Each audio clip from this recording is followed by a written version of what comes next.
build your business around you. Don't try to build yourself around your business. So cater it to fit your personality, not someone else's. Are you ready for the best real estate investing advice ever? Join Joe Fairless and today's best ever guests as they share it with you. It's the best ever advice with none of the fluff. Let's go. Best ever listeners, how you doing? My name's Joe Fairless. This is an episode of the Best Real Estate Investing Advice Ever show. I am pleased to say I'm with our best ever guest, Rachel Hernandez. Hi, Rachel. Hi, Joe. Thanks for having me. Hey, I'm glad to have you on the show, and the best ever listeners appreciate you taking time to speak with us right now. I know you're in San Antonio, and you were mentioning before we started talking or on the air that San Antonio's been hit with quite a flood, and FEMA's out there, and you've got some mobile homes affected. You are a mobile home investor, and others have other things going on as a result of that natural disaster. So thank you for taking time to speak with us. Thanks, Joe. I appreciate it. No problem. Rachel is the author of Adventures in Mobile Homes, How I Got Started in Mobile Home Investing and How You Can Too. She's been investing in mobile homes since 2002, or she's been a real estate investor since 2002. She started out bird dogging and wholesaling, then switched to mobile homes. And non-real estate related, if you ask her what her hardest job interview was, she'll say it was Disneyland, where she had 8 interviews before she got that job at Disneyland. With that being said, Rachel, you want to give the best ever listeners a little bit more about your background and what you're focused on now in terms of mobile homes? Sure, no problem. Well, first of all, thanks for having me, Joe. As far as real estate goes, I never thought I'd get into real estate investing. Growing up, I grew up with a family of professionals. We moved every 5 to 7 years, and I hated riding in the car with the real estate agent. No offense to anyone out there who are real estate agents, but as a kid, you don't want to be in a car looking at houses all day growing up. But the real estate bug didn't come till actually later in life. I have a background in business-to-business sales.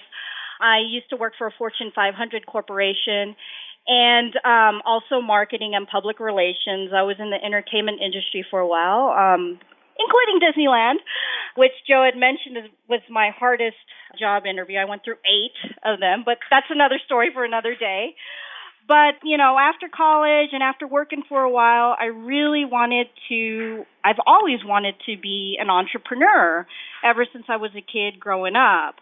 And I thought basically the way to become an entrepreneur and have your business is just what my parents told me and what everyone else grew up, including Robert Kiyosaki, the author of Rich Dad, Poor Dad, was to, go to school, get a job, work for a few years, get your MBA, work for another few years, and then you can have your business. And I thought that was the route for me, but then I read Kiyosaki's book, Rich Dad, Poor Dad, and everything went out the door. But basically, I learned about the concept of passive income. So that's why I got into real estate investing. So, I made up a plan just to kind of, at the time, build up some cash. So I started out working as a bird dog and then eventually a wholesaler looking for deals for other investors. And my plan was to build up enough cash to start buying and holding properties for cash flow. So then I became a landlord. But, like anyone out there who's become a landlord, I was burnt out, and I found that I didn't have time to do anything, and I was always working. And at one point, I even hired property managers, but even then, I still had to manage the managers. So even though I received a stream of income from the rent payments, what I lacked was time to do things I wanted to do, not had to do. And then that's when I kind of understood the concept of financial freedom. So after that, I decided to get out of single-family homes, get out of landlording, and I eventually stumbled upon the little world of mobile home investing. And that's where I kind of got into this. It's a really, really specialized niche, and it's kind of like a closed-off world. Only the people who are in it actually know about it. But it's been neat, and it's been fun, and I've had my ups and downs, and I'm really liking it. But my whole strategy is basically I I do free and clear real estate investing. So I buy the mobile homes for cash, and then, I get the cash flow from there. So that's basically where I am right now. All right, let's talk about that because you mentioned you got out of single family homes and out of landlording, and then you got into mobile homes. In my mind, maybe you can elaborate on this, or I'm not thinking about it the right way. But in my mind, if you're buying something for cash, if it's a mobile home or if it's a single family home, you're still a landlord if you're renting it out. So what's the difference between what you were doing before and what you're doing now? Right. Well, the main difference, I guess the first difference is being free and clear real estate investing, there is actually no mortgage on the property. And let me tell you, that's weight off of my shoulders. The second thing about it is it's not completely being a landlord because I give these people an opportunity to purchase the property. So I'm dealing with people who are more homeowner types. But the kicker is, Joe, and you probably know about this being in real estate, I actually buy and hold mobile homes at the top of the pyramid versus the bottom of the pyramid, which I'm talking about neighborhoods. And it's kind of hard to do that starting out as a residential single-family investor, trying to buy at the top of the pyramid than the bottom of the pyramid. And basically, I'm working with people who are more, you have different levels in terms of different communities, more of the higher-end communities on the mobile home scale versus the lower-end ones. So that's basically kind of the differences there. So one is you don't have a mortgage, so you don't have to deal with the bank. Two is you're dealing with residents who are wanting to buy it. So basically you're doing a lease option with them, correct? Pretty much. I mean, a lot of people, they want to have the option that they can eventually buy the property. But what I'm finding out through experience, people also want to have the flip side where, well, I want to have the option if I get sick or I have to move or whatnot, that I can get out of this. Versus you're tied with the mortgage and that's it. You know what I mean? So people want the best of both worlds nowadays. And three is that you buy in particular, you say top of the pyramid, but then you mentioned it's a neighborhood. So you buy in the best neighborhood or communities for mobile homes, correct? Yes, what I consider the best. I mean, I guess it's all subjective, but pretty much. Okay, so let's dive into some of these things. So first, no mortgage on the property. Some real estate investors might say, well, I like having a mortgage on the property because there are tax benefits for the interest that I pay. And whenever I don't have a mortgage on a property and it's free and clear, then there's no tax advantages. What are your thoughts on that? No, they're completely right. And I buy only the mobile homes. There's nothing attached to land, so it's not considered real property. Since it's only the home itself, it's considered personal property. And so the mobile homes are seen by the government to depreciate. So, yes, you don't get those benefits as if you were buying real property in terms of deducting interest if you had a mortgage or the tax. I mean, you can still do the taxes, but the mortgage interest, which is a huge thing. So I completely agree with that statement. But then again, on the flip side, I don't have a mortgage. So, there's always a give and take, Absolutely. When you are buying these properties, who are you buying them from and how are you finding them? Most times they're actually from homeowners, most of the time. But it's kind of funny because I've actually bought from investors who've actually got into the business and they wanted to get out for whatever reason it may be. And most of the times the referrals come straight from the community manager that are managing the parks because I buy in mobile home communities. Walk us through a deal, and we'll get to your best ever deal later, but just can you walk us through just a standard deal that you've done for what the numbers look like, just to give us a sense of the cash flow and cash out of pocket, that type of thing? Sure, no problem. Well, typically, since I'm buying at the higher end of the market, I pretty much put in more than your average mobile home deal. I don't know if you've heard of the really small deals, Joe, where you can pay for a mobile home for like under $5,000, fix it up a little, and get someone in there, and then you may get, $500 or $1,000 to move in, and maybe $200 or $250 a month, something like that. Mine are pretty much double, so I'll spend between $10,000 and about $15,000 for a home, and most times it's just cosmetic work that's needed. But the one thing that actually always needs repair has been the air conditioning, which is okay because I've already got an air conditioning contractor, or a few that I work with, so it's not a big deal.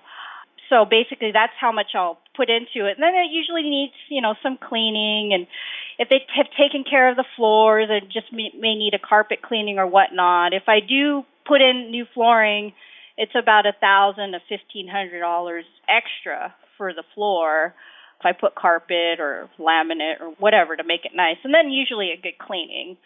And then I'll typically get a family in there, and they'll put about 10% down. Usually it's been between $1,500 and $2,000, and then to move in, and then the monthly payments have been a little over $500 a month, and over the course of 10 or 15 years. So that's basically how I structure my deals. Oh, okay. So you're doing kind of longer term, 10 to 15 years, generally speaking, with tenants.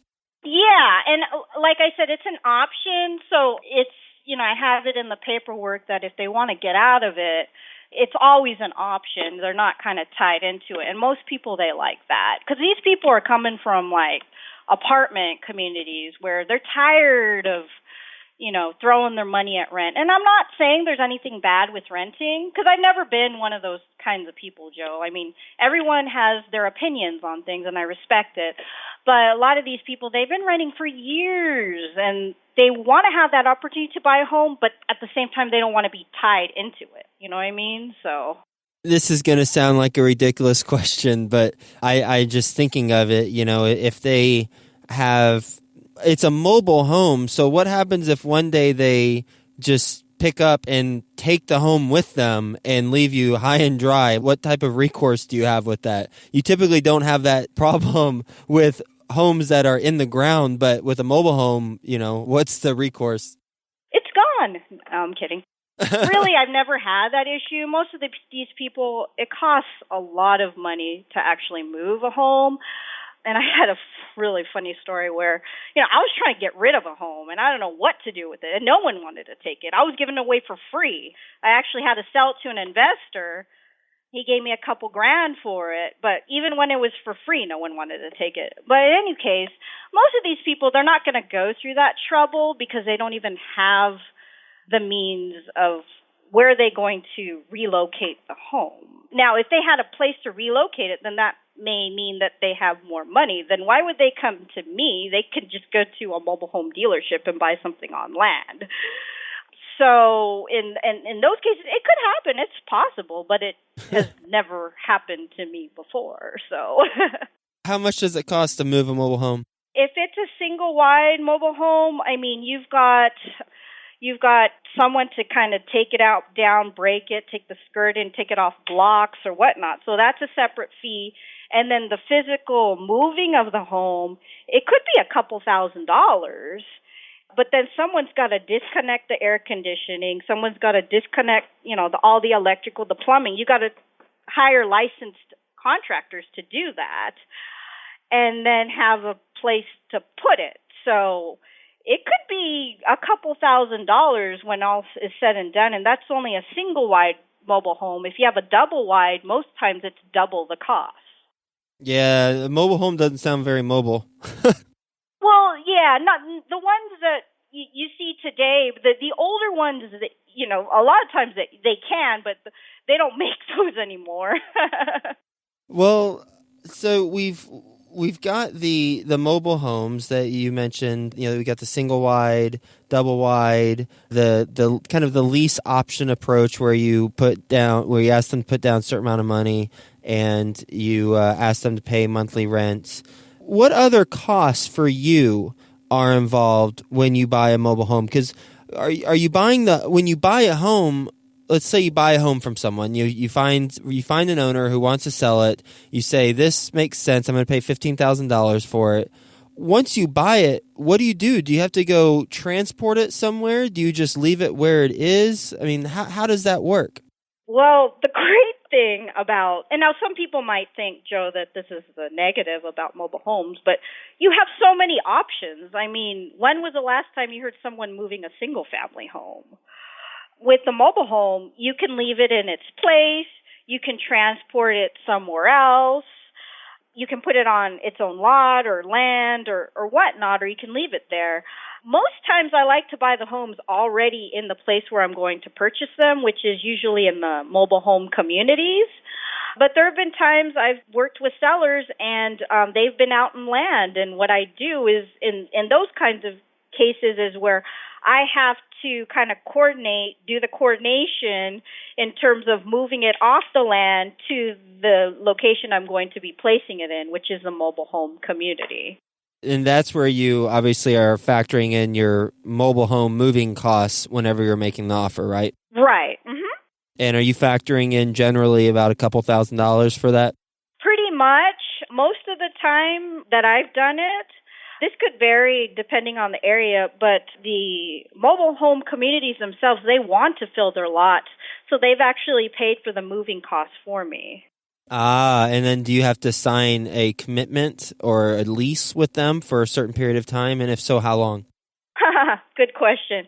Actually, there are some communities that have wanted me to sign a lease with them, like one for 5 years or more, but it's not a community I'd move a mobile home into. Like I said, I deal with more of the higher end communities, and those people, they'll pay for whatever all day, but they want you to pay, sign a lease.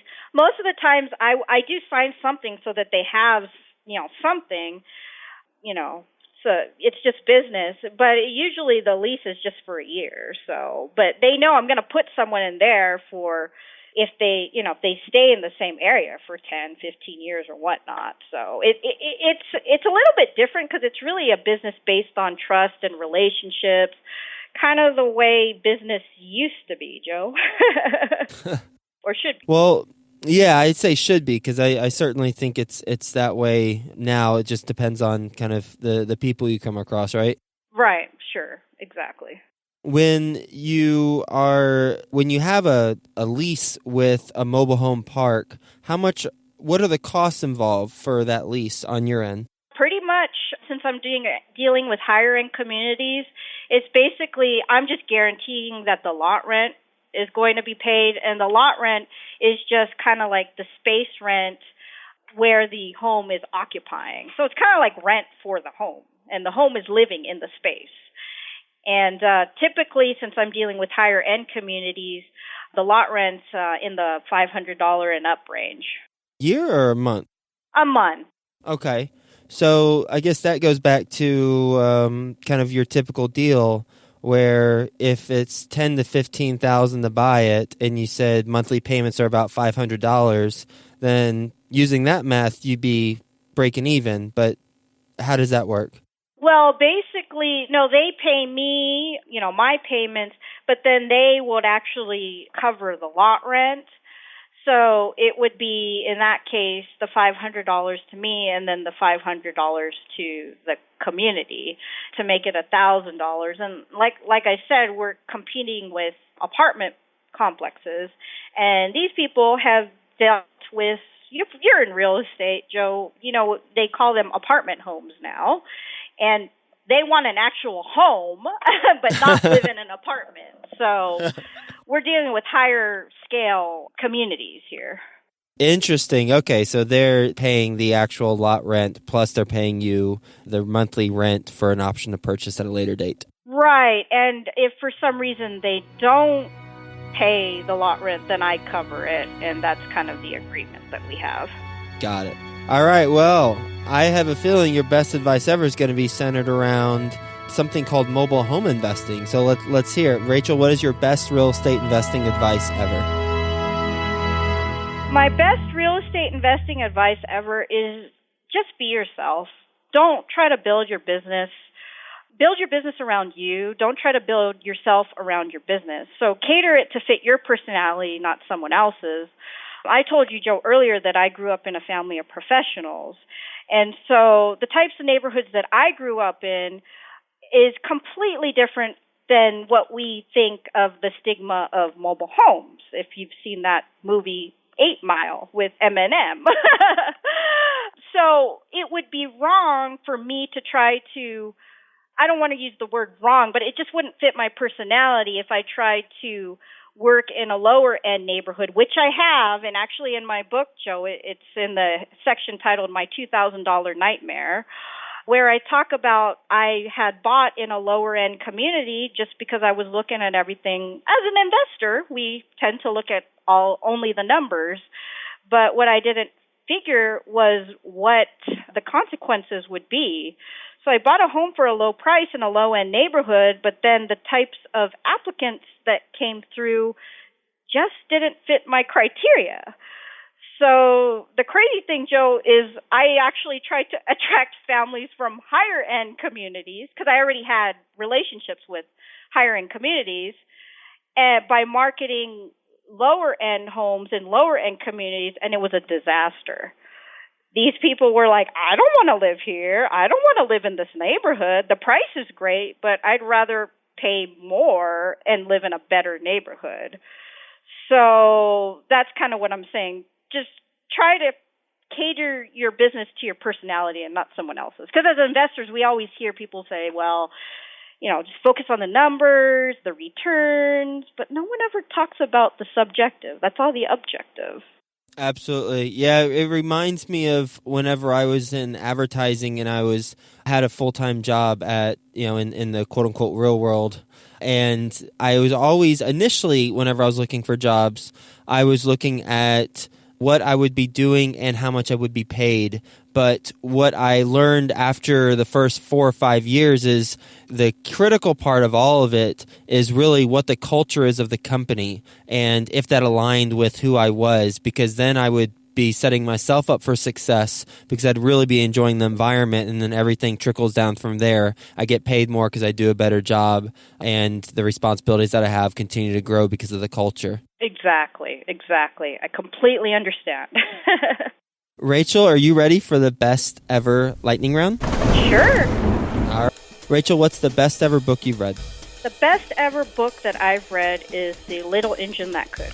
Best ever listeners, I know you like audio, so I'm sure if you go to freebesteverbook.com, you can find The Little Engine That Could through an audio version on that site. So go ahead and check that out.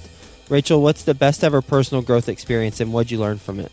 The best ever personal growth experience and what I learned from it was basically not going to business school.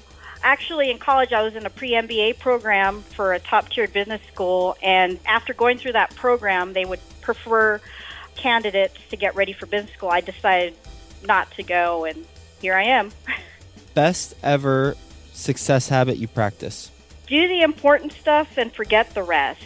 Really productive with my time, so in between appointments, I always make it a point to do productive items. If I have some time, I take notes in between appointments, have an idea for a book or a blog post. I just don't waste time. I work on things that are productive and don't work on things that are not productive. What's the best ever deal you've done?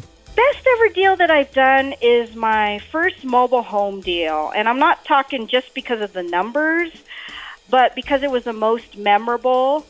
To make a long story short, I do talk about it in my book, but I bought a home from a nice family wanting to move to another area. It was a mobile home, and they just didn't want to go through the process of having people go through their home, and they just wanted a quick sale.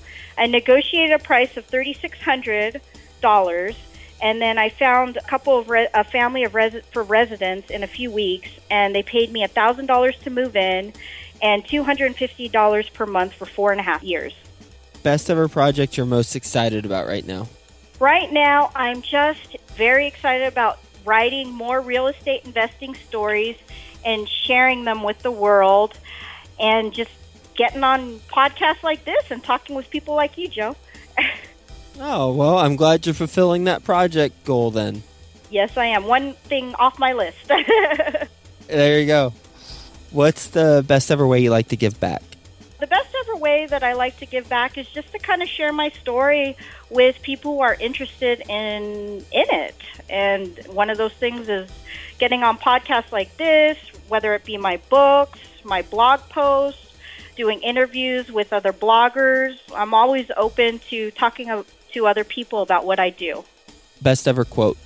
Success is a journey, not a destination. And what would you say is the biggest mistake, perhaps it's a $2,000 mistake that we talked about earlier, or a nightmare, that you've made in real estate?